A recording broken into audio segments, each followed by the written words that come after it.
Pirmais, es gribu tomēr sākt ar tādu, nosauksim viņu pa jumta jautājumu. Pēdējie 2 gadi Latvijā ir starptautiskā aizdevuma gadi, budžeta deficīts un viņa mazināšanas gadi, makroekonomisku rāmju būvēšanas gadi, spraužot kursu uz eiro tieši pēc 4 gadiem, tātad Saeimas termiņā.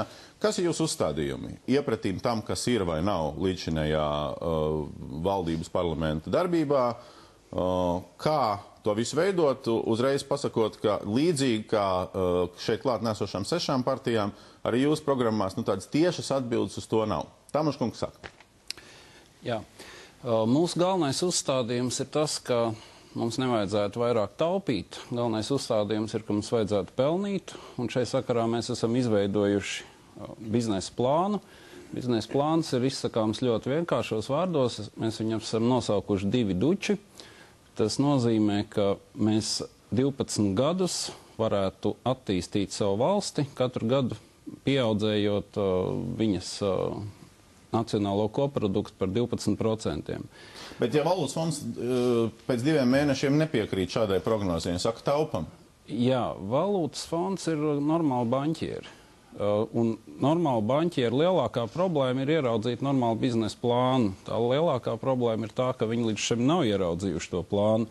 Un arī pašreizējās finanses ministrijas prognozes paredz 3% izaugsmu gadā, kas salīdzinot ar to, kā mēs esam darbojušies pirms krīzes, tas patiesībā ir ļoti nožēlojami izaugsmi. Labi. Vēl par lielo rāmi, par aizdevējiem, ko darīt ar viņiem, ko nedarīt. Savstarpējas replikas. Starptautiskais valūtas fonds, tagad, es nezinu, lai kāda valdība tika izveidot, aizejot pie viņiem, pie starptautiskajiem aizdevējiem, jūs tiešām ticat, ka ir iespējams panākt kaut kādas kardinālas izmaiņas? Protams, ka ir iespēja. Jūs tiešām ticat, ka ir iespējams? Vai viņiem tas ir vajadzīgs? Bet, protams, tas, kas pašlaik notiek Latvijā, to sauc uzņēmumu sanācija. Tad, kad uzņēmuma vadība vairs netiek galā ar uzņēmumu vadību, tad banka ieceļ kādu, kas to uzņēmumu sanē. Un pašlaik mums ir iecelts valūtas fonds, tikko kā šie baņķieri jutīs, ka ir atbildīga vadība ar saprātu acīs. Atteiksies no budžeta deficīta plāna. Es tā neteicu, bet ir nepareizas prognozes. Mēs piekrītam finanšu ministrijas nepareizām prognozēm. Mēs te būtu galvenās tēzes, ko mēs mainām nodokļu sistēmā, protams, un caur to, kā tas ietekmē, sākot no biznesa, beidzot ar sociālo vidi. Tamuš kungs? Jā, pirmkārt, man liekas, ka mums ir tīri laba nodokļu sistēma, un tā, strauji neko tur sevišķi mainīt nevajadzētu. Ka visi uzņēmēji nav tik briesmīgās šausmās, kā iesākumā tik teikt. Es teiktu, ka Latvijā ir viena no zemākajiem nodokļu slogiem Eiropā, kas ir labi. Otrakārt, ir samērā sabalansēta tā nodokļu sistēma, kāda viņi ir pašlaik. Treškārt, nav Visi taču runā, ka jāpārnes esot no tā darba spēka uz to kapitālu. Visi runā, es tā nerunāju. Labi. Kā jūs runājat? Es runāju, ka būtu vairāk jāpelna un vairāk jāiekasē to nodokļu un ļoti uzmanīgi jāskatās jebkuru maiņu virzienā, jo nav nekāda sliktāka signāla ārvalstu investoriem, kā nemitīgi nodokļu sistēma maiņa. Restīvi neaiztikt pa lielam to, kas ir šobrīd. Neaiztikt un uzmanīgi skatīties, ka iespējams, piemēram, man personīgi liekas, ka nedaudz derētu progresivitāti, piemēram, individuālos nodokļos, cilvēkiem. Bet ne tā, kā ļoti krasas izmaiņas. Es esmu pret to. Jā. Man vienkārši liekas, ka Tamuš kungs vienīgais no pārējiem atšķirās, kurš saka, ka neaiztiekam, un es saprotu arī slogu īsti nepalielinam, atšķirībā no visiem pārējiem, kas drusku kreisāk izrunājās, ka jūsu visu izteikumu faktiski nozīmē celt nodokļu slogu kopumā. Es gribēju arī pateikt par nodokļu iekasēšanu. Nav tā, ka uzņēmēji negribētu maksāt nodokļus. Ja viņi redz, ka tas aiziet labumā, viņi labprāt maksā tos nodokļus, un mēs to sentimentu izmaiņu vienreiz jau piedzīvojam. 6., 7., 8. gadā uzņēmēji ar vienu labprātāk sāk maksāt nodokļus un aiziet legālā vidē. Tagad notiek pretējais process. Tā kā ir iespējama gan pozitīva motivācija maksāt nodokļus.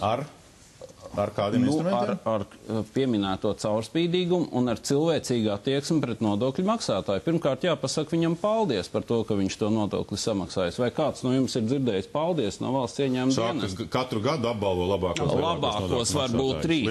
Lielākos. Tā arī. Paklāt nesošo vidi vienmēr var gādīties.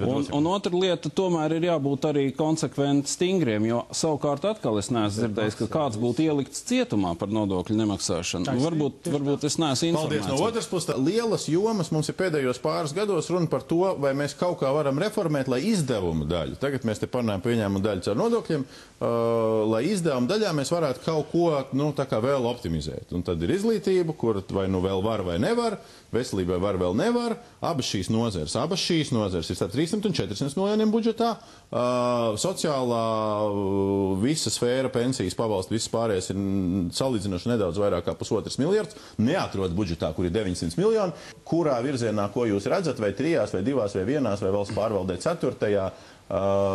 Kur jūs redzat, ja jūs redzat reformu versijas optimizējot izdevumu daļu? Tāmas kungs? Es negribētu ņemt nost naudu ne veselības aprūpei, ne izglītībai, un pilnīgi noteikti es negribu ņemt nost naudu pensionāriem. Vienīgā iespēja, kur varētu optimizēt, es gan nevaru pateikt jums konkrēti, cik miljonus, tā būtu valsts pārvalde. Par laimi tur ir veikts ļoti pamatīgs darbs, šis funkcionālais audits. Viņam ir vienkārši jāiet cauri, un līdzīgi kā savulaik Tečer, jāskatās, vai mēs bez tā varam iztikt. Ja varam iztikt, tad atmetam, vai to var darīt kāds cits. Ja to var darīt, teiksim, sabiedriskā kārtā, tad tas ir jādara.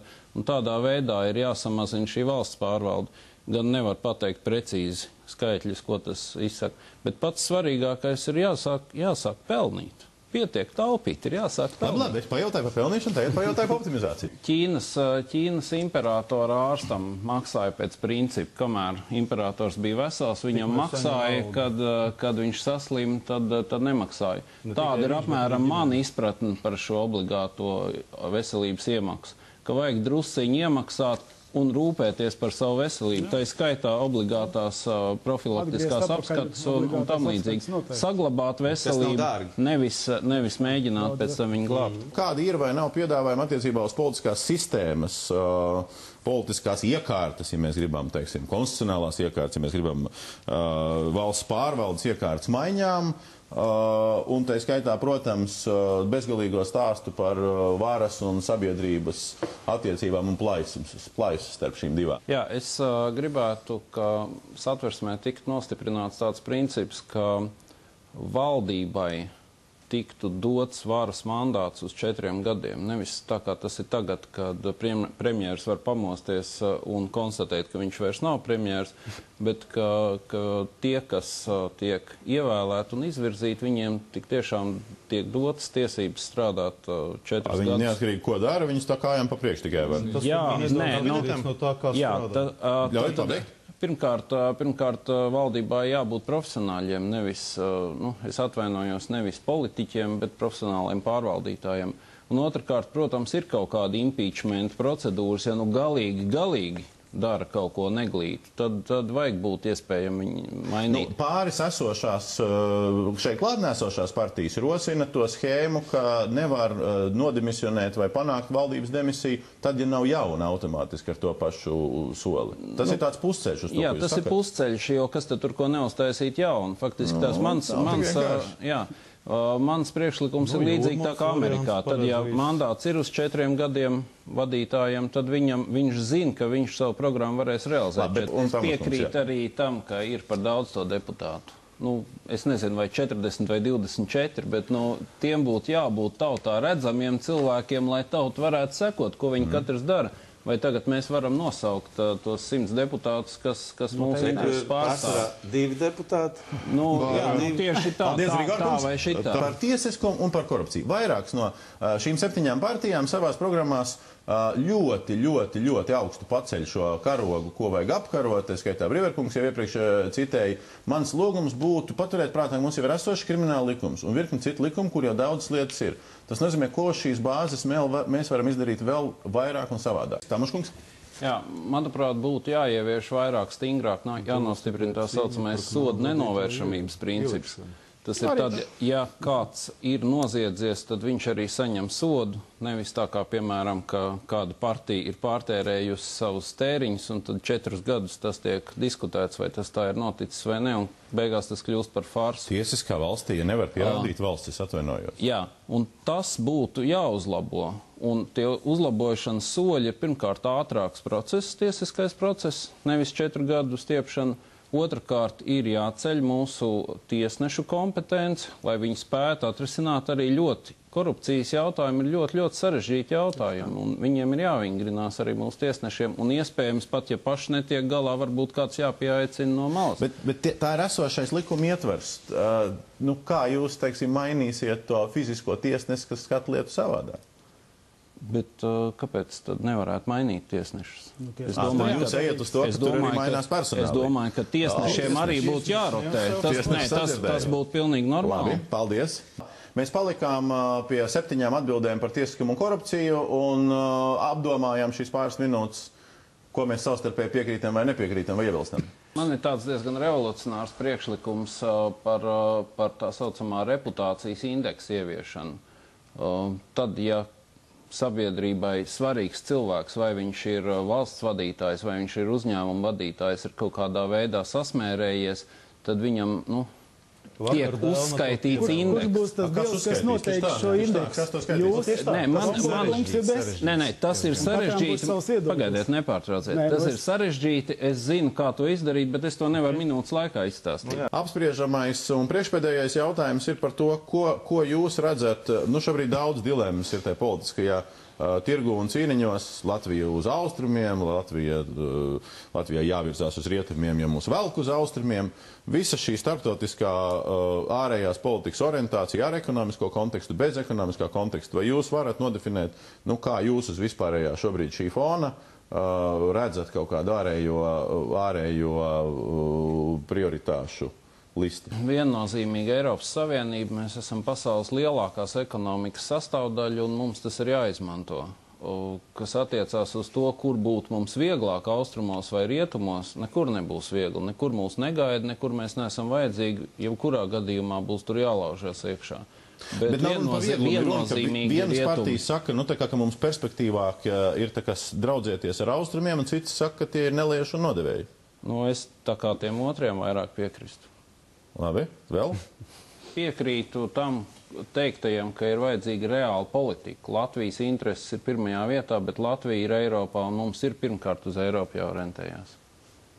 Lai kāds notiktu brīnums, un šobrīd šis brīnums ir jautājums, vai kāda no jūsu pārstāvētām partijām pārsniedz 5% barjeru, bet pat, ja viņi notiktu vairāki, droši vien, ka 51%, pat Davids Copperfields jums nepalīdzētu, lai jūs dabūtu Saeimā vairākumu. Iedodiet savu pozicionējumu. Neapspriedīsim viņu vairs, bet iedodiet savu pozicionējumu.